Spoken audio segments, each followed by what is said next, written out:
Baiklah, di sini kita membahas uji hipotesis rata satu sampel menggunakan RStudio. Nah, langkah penyelesaiannya secara umum setelah kita ketahui dan pelajari untuk mencarinya manual, yang pertama itu menentukan hipotesis, baik yang satu arah maupun dua arah. Yang satu arah itu ada uji kanan dan uji kiri. Begitu juga dengan langkah 2, menentukan taraf signifikan seperti biasa 1%, 5%, 10%, dan sebagainya. Kemudian langkah yang ketiga, menentukan statistik uji, di mana rumusnya adalah T sama dengan X bar dikurang mu per S per akar N. Nah, kemudian langkah keempat itu menentukan titik kritis. Langkah kelima, menarik kesimpulan. Nah, di sini terkait uji rata satu sampel tadi, kita menarik satu kasus tentang uji rata satu arah. Nah, di sini dikatakan berdasarkan 100 laporan kematian di AS yang diambil secara acak, diperoleh bahwa rata-rata usia hidup orang AS adalah 71,8 tahun dengan simpangan baku 89 tahun. Nah, hal ini memberikan dugaan rata-rata usia hidup orang AS itu lebih lama dari 70 tahun. Dan kita hendak menguji menggunakan taraf signifikan 5%. Kita ujilah kebenaran tersebut. Nah, kita juga bisa menggunakan penggunaan RStudio ini untuk memasukkan kodenya di bagian konsol. Kemudian kita masukkan perintahnya, apa yang mau kita buat, seperti yang saya paparkan di sini terkait studi kasus tadi, yang mana kita buat judul ataupun judul perintah yang hendak kita buat tahapan pada data yang diberikan. Ada N, X barnya, S, mu0-nya, dan ada alfanya juga. Kita buat lagi perintah menghitung nilai T secara manual. Nah, kemudian ada perintah menghitung p-value untuk menguji satu arah, yaitu arah kanan, kemudian menampilkan hasil uji T tersebut, dan kita buat keputusan berdasarkan p-value yang telah didapat. Jadi ketika dia ini if, berarti jika p-value-nya itu kurang dari alpha, maka keputusan menolak H0. Dan kita lihat di sini hasilnya itu adalah p-value itu kurang dari alpha, sehingga keputusan berdasarkan p-value-nya itu si H0 itu ditolak.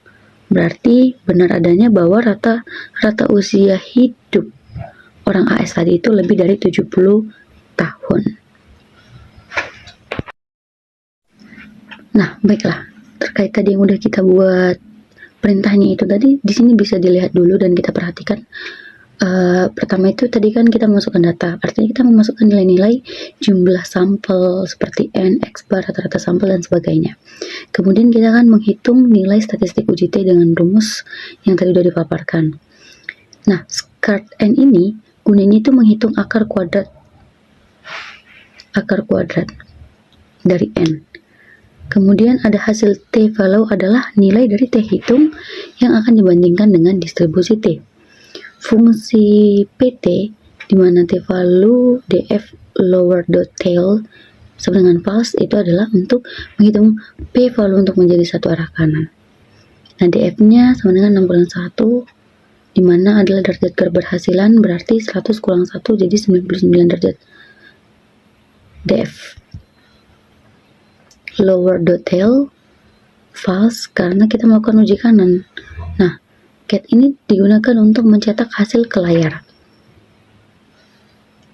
Dan per N ini artinya itu baris baru, dan supaya yang kita buat tadi itu, perintah yang kita buat itu terlihat lebih rapi. Dan yang terakhir itu, nah untuk yang bagian stroke if else itu juga maka digunakan untuk mengambil keputusan uji hipotesis tadi. Nah, di sini kita memasuki ke contoh yang lain, studi kasus untuk uji hipotesis rata dua arah.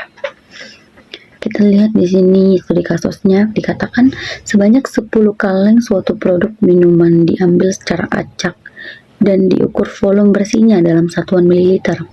Kemudian hasilnya sebagai berikut. Ada 500,2, 500,9, 500,7, sampai 500,3. Nah, katanya dengan menggunakan taraf signifikan 5%, taraf signifikannya 1%, kita disuruh mengujilah hipotesis rata volume bersih dari minuman kaleng tersebut adalah 500 liter dengan asumsi bahwa populasinya berdistribusi normal. Nah, di sini sudah kita lihat, kita masukkan perintah dan data yang mau kita kelola ataupun uji. Di sini kita menggunakan konsolnya, kan? Kita buat perintah ataupun informasi tentang data volume minuman kaleng tadi dalam bentuk mililiter, yang mana data 500,2 sampai 500,3. Kemudian di sini ada perintah hipotesis 0, mu 0-nya ini, kemudian ada perintah uji T satu sampel dua arah, berarti T result, uji T, ya kan? Masukkan data, mu sama dengan mu 0, alternatifnya two side, karena kita dua arah. Conv dot levelnya itu 0,9 karena tadi dikurangkan.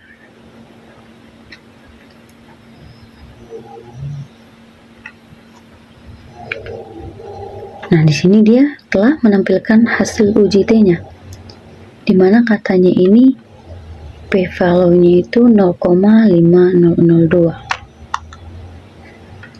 dan dikatakan bahwa di akhir ini, di hasil setelah di enter kan, menggunakan konsol itu kan langsung keluar hasilnya, dikatakan keputusannya itu gagal menolak H0, ya kan? Berarti H0 ataupun asumsi diterima. Tidak ada cukup bukti bahwa rata-rata volume bersih berbeda dari 500 mili. Di sini kan ada data, baru buka kurung itu yang seperti lebih kecil itu, kemudian kita masukkan C. Nah, otomatis itu dia ada. Gunanya itu untuk apa? Menyimpan sampel volume minuman kaleng dalam bentuk satu vektor bernama data. Nah, kemudian ada fungsi C, itu gunanya untuk berisi angka-angka volume yang kita uji. Kemudian ada melakukan uji T satu sampel menggunakan fungsi t-test. Nah, parameter dalam t-test ini datanya vektor data sampel volume minuman kaleng. Kemudian mu-nya sama dengan mu 0, yang dimana rata-rata hipotesis 0. Alternatif two side itu menunjukkan bahwa kita adalah uji dua arah yang menguji apakah conv level itu 0,09, yang mana kita gunakan tadi taraf kepercayaan 95%. Kemudian print result itu seperti tadi yang sebelumnya kita bilang, digunakan untuk ngeprint. Kemudian percabangan if else digunakan untuk mengambil keputusan berdasarkan p-value ini itu tadi. Baiklah, kita akan memasuki materi kita, di mana di sini kita akan menggunakan RStudio untuk membahas uji hipotesis rata dan proporsi satu sampel dengan menggunakan RStudio.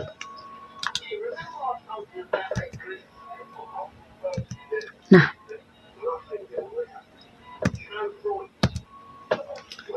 di sini pertama kita akan membahas uji proporsi satu sampel menggunakan RStudio. Sebelumnya kita lihat dahulu tentang langkah penyelesaian dalam pengujian proporsi satu sampel ini. Langkah pertama, menentukan hipotesis, di mana untuk satu arah ada arah kiri dan arah kanan. Ketika dia satu arah kiri, berarti H0 banding P sama dengan P0, dan H1 banding P kurang dari P0. Ketika ujinya arah kanan, H0 banding P sama dengan P0, dan H1 banding P lebih dari P0. Dan ujinya dua arah, berarti H0 banding P sama dengan P0, H0 banding P tidak sama dengan P0. Kemudian langkah kedua, yaitu menentukan taraf signifikan yang biasanya 1%, 5%, 10%, dan sebagainya yang telah kita pelajari dan dijelaskan sebelumnya. Dan langkah yang ketiga itu menentukan statistik uji, di mana di sini rumusnya telah kita lihat. Z sama dengan X per N kurang P0 per akar dari P0 dalam kurung 1 kurang P0 per N, yang dimana telah kita bahas sebelumnya ketika presentasi di kelas.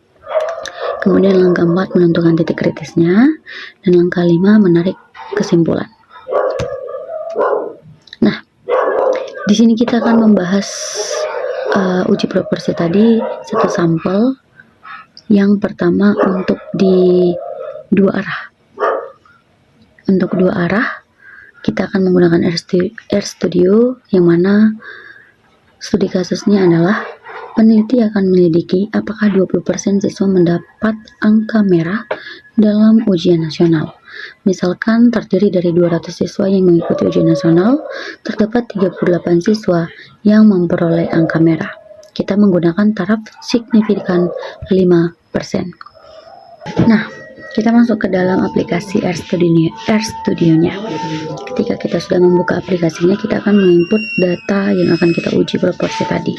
Dimana di awal kita dapat membuat data kita, yaitu X-nya adalah 38 dan N-nya atau jumlah seluruh siswanya adalah 200. P0-nya tadi kan 20%, berarti 0,2. Nah, kemudian kita kan hendak melakukan uji proporsi satu sampel dua arah, yang dimana nanti kita melihat melalui p-value-nya, ya kan? Nah, di sini untuk memerintahkan uji proporsi kita dapat mengetik prop dot atau titik text. Kemudian kita masukkan variabel X, N, P sama dengan P0 seperti yang di layar ini. Kemudian alternatif atau arah uji yang kita gunakan kan dua arah, berarti alternatifnya two side. Baru koma, kemudian conv titik level yaitu 0,95. Nah, ketika kita sudah membuatnya ini sesuai dengan data kita, kemudian kita bisa mengeklik run yang ada di pojok atas, kan kita klik run, dapatlah dia keluar di bawahnya, nanti keluar hasilnya di bagian bawah ini, dimana dikatakan bahwa data yang kita buat tadi itu p-value-nya adalah 0,79. Di sini kan kita ketahui bahwa p-value yang diperoleh adalah 0,79. Nah, kita kan hendak melihat apakah ada perbedaan dari asumsi yang diberikan, atau H0 itu dapat diterima atau tidak dapat diterima. Ketika p-value itu kurang dari taraf signifikan, yang artinya kurang dari 0,05, berarti H0 itu tidak dapat diterima ataupun ditolak. Namun ketika lebih besar dari taraf signifikan, yaitu kesebalikannya, berarti H0 itu dapat diterima atau asumsinya benar. Kita tahu kan tadi di sini p-value-nya adalah 0,79, artinya lebih besar dari taraf signifikan yaitu 0,05. Berarti H0 ataupun asumsi itu dapat diterima dan asumsi itu benar. Nah, ini adalah tadi yang kita gunakan untuk memerintahkan uji proporsi dalam studi R, itu tadi kode yang kita gunakan. Nah, prop test itu adalah fungsinya untuk melakukan uji proporsi dalam bentuk satu sampel, maka kita gunakan ini. Kemudian X, N adalah jumlah sukses, yang mana itu adalah X, dan total sampel itu adalah N. P sama dengan P0 itu menentukan proporsi hipotesis 0 yang mana dalam kasus ini adalah 0,2 ataupun yang tadi adalah 20%. Kemudian alternatif itu tadi adalah arah uji kita kan dua arah, berarti alternatifnya itu two side, ya kan? Kemudian conv.level itu kita tadi sama dengan 0,9, yang mana mengatur interval kepercayaan 95% sesuai dengan taraf signifikan 5%. Baiklah, sekarang kita masuk yang kedua ke dalam studi kasus satu arah. Oke, kita di sini menggunakan yang uji kanan, di mana studi kasusnya ataupun kasusnya sebuah metode pembelajaran matematika diduga hanya efektif meningkatkan pemahaman siswa sebesar 60%. Hasil penerapan metode baru terhadap 100 siswa yang dipilih secara acak menunjukkan bahwa metode ini meningkatkan pemahaman siswa sebesar 70%. Nah, apakah ini merupakan bukti yang cukup untuk menyimpulkan bahwa metode pembelajaran baru lebih efektif daripada metode yang digunakan sebelumnya? Kita menggunakan taraf signifikannya adalah 0,05. Di sini kita memasukkan datanya ke dalam RStudio. Kita masukkan XN, kemudian P0-nya. Nah, tadi kan kalau kita uji proporsi satu sampel dua arah menggunakan two side, berarti di sini kita buat jadinya prop.test, kita input XNP sama dengan P0, alternatifnya jadi greater. Conf.levelnya tetap sama dengan 0,95 karena tadi sesuai dengan taraf signifikannya itu 0,05. Di sini bedanya hanya di uji arahnya aja, yaitu satu arah, dan karena dia di sebelah arah kanan menjadi greater. Nah, sedangkan yang di arah kiri itu nanti alternatifnya itu kita ubah menjadi less than. Itu saja sih perbedaannya nanti.